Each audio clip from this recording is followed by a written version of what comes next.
Now, for a deeper analysis into the apparent murder of Kim Jong-nam, we have our Connie Kim, our foreign affairs correspondent, in the studio. Good evening, Connie, Daniel. thank you for joining us today. And now, the death is, of course, sending a big shockwave and a lot of questions mark in the international community. It absolutely did, Daniel, because Kim Jong-nam is the eldest son of Kim Jong-il and was once considered a potential successor. But he spent much of his adult life in exile, and it was his half-brother Kim Jong-un who became leader, ruling with an iron fist since 2011. Let's first take a look at Hye-sung's report as she explains how that came to be and what this incident means for the family dynasty. Who was Kim Jong-nam? Although he was Kim Jong-il's eldest son, he was considered the black sheep in the Kim family dynasty. Born May 10, 1971 in Pyongyang, he was the son to Kim Jong-il and his mistress Hye-rim. He was expected to be the first in line to be the leader of North Korea, but events took a different turn. Kim Jong-nam is thought to have spent much of his childhood in Pyongyang living like a prince, but during his teenage years he spent time studying in Switzerland where he reportedly learned about democracy. He's said to have tried to convince his father to reform North Korea too, and that's when he started to fall out of favor with his father. In May 2001, he was caught trying to enter Japan with his son and two women using a fake passport to visit Disneyland Tokyo. The much publicized incident is said to have deeply embarrassed his father, cementing Kim Jong-il's negative view of his eldest son. Kim Jong-nam was essentially exiled from North Korea thereon and spent much of his time in China and Macau, and eventually his half-brother Kim Jong-un was named heir apparent in 2010. Although rarely appearing in public, he would speak to reporters occasionally and make critical comments about his brother and the regime. There's currently no evidence of Kim Jong-un's involvement in his sibling's death, but suspicion is high. It's been considered a continuation of the purges that the leader has carried out since he came to power 6 years ago. He has so far reportedly executed at least 140 senior officials, including his uncle and mentor Chang Sung-taek in 2013. Whether Kim Jong-nam would have posed a threat to Kim Jong-un is unclear. Although he showed no signs of ambition to challenge his younger brother, Kim Jong-nam had represented a question mark of legitimacy and remained a potential thorn in the leader's side. Kim Hye-sung, Arirang News. Now, Connie, there are very limited facts and figures to turn to, but of course, history has taught us something that we can pinpoint somewhat at this point about the matter, right? Well, there's no exact evidence that Kim Jong-nam was behind the death of Kim Jong-un, but most North Korea experts say that most experts in Seoul, Washington, and Tokyo are saying that it's certain that the unpredictable leader must have had it done to eliminate a perceived threat.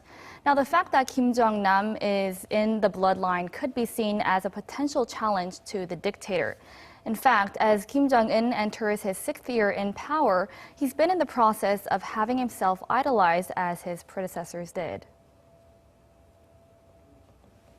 I think this is a typical case that all the despots, tyrants tend to kill their brothers and their in-laws and very kin people around him because they believe this is the only way they can to solidify his power base, because he feels he's pretty much squeezed and is pressed by all the peoples.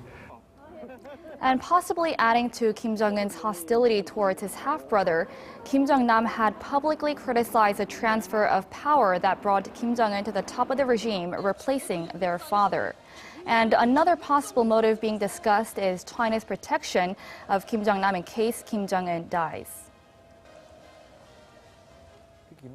Kim Jong-nam has been China's favorite. The Chinese government has been financially supporting Kim Jong-nam because Beijing looked to him as the next North Korean leader in case an emergency occurs. For Kim Jong-un, eliminating his half-brother favored by Beijing was necessary, especially because he himself did not have good relations with China. And government sources say another reason for the killing was to prevent Kim Jong-nam from going into South Korea. A source who asked not to be named said Kim Jong-nam had been called back to Pyongyang by the North Korean authorities for various reasons, but did not respond. And there are also reports that an attack by Kim Jong-nam to enter the South led to his murder, Daniel. Right, looks like there's 1,001 reasons for Kim Jong-nam to be assassinated. What's also noteworthy is the timing of it all. It's the same week as the late leader Kim Jong-il's birthday. Exactly. So why did the assassination happen so close to that important date in North Korea? Can we, I guess it's hard to deny the correlation, right? Exactly. Well, there has been some speculation that Kim Jong-nam's death was somehow tied to Kim Jong-il's 75th birthday. And just to give you a reminder, the North fired an intermediate-range ballistic missile last weekend, too. But today, South Korea's National Intelligence Service made it clear that the assassination of Kim Jong-nam has been a standing order since Kim Jong-un came to power in late 2011. And in fact, when the North attempted to eliminate Kim Jong-nam in 2012, the head of South Korea's intelligence agency said he sent the older Kim a letter to save his life. Right, of course, he is the highest profile figure since Chang Song-taek to be assassinated or killed under the commands of Kim Jong-un, if that's proven to be true. Right. But what stands out is that Kim Jong-nam was more of a celebrity than Chang Song-taek, who served on the sidelines Exactly. of Kim Jong-un. So who is left in the Kim dynasty? Who should be worried at this moment? Well, I don't know if I can say worried, but a figure that definitely stands out is Kim Jong-il, the current ambassador to the Czech Republic. Now, like his father, Jong-nam, Pyongyang spent more than 20 years working abroad at North Korean embassies, including those in Hungary, Finland, and Poland. Ordinary North Koreans are not very aware of Kim Jong-nam, but Kim Jong-il is different. He worked in the regime's People's Army as a potential successor and has quite a lot of supporters. Many in the Kim family are believed to be under surveillance, and to name one, Kim Hye-sung, Kim Jong-un's half-sister, is reportedly locked up, and Kim Han-sol, Jong-nam's son, has reportedly been in France, but his whereabouts are currently unknown. It's hard to say for sure that these people are in danger, but attention is definitely turning to their whereabouts and whether they'll be affected in any way from Jong-nam's apparent murder. Right, the reign of fear continues from Kim Jong-un. He has executed more than 140 senior party military officials since taking power in 2011, and the purge continues. How is this latest incident going to affect his power base? Will it have a more negative impact? Well, if it's sure that Kim Jong-un was behind the death of Kim Jong-nam, it won't be easy to keep officials from reaching that information. Now, finding out that he has killed his half-brother, most North Korea watchers say they'll perceive a threat even bigger than when Kim Jong-un had his uncle Chang Song-taek executed with an anti-aircraft gun. So this is a show of force, showing that he is on the throne. So he's really emphasized his presence on the throne, that nobody can be allowed to challenge him in North Korea. He's very instable. This is a typical sign of instability in his mind, and nobody should not, challenge his power with any means. And just to give you a reminder, this month Kim Jong-un dismissed Kim Won-hong, the spy agency chief, and the prospect is that more ruthless killings are on the way.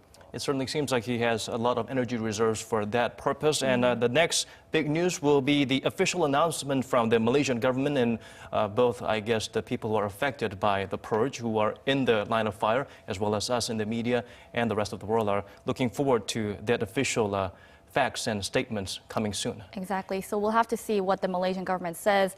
And I think it'll be from that point where the South Korean government will be releasing more details about the possible reasons behind Kim Jong-nam's death. Right. We will have some firm direction from then on. Thank you so much for coming in today, My Connie. pleasure.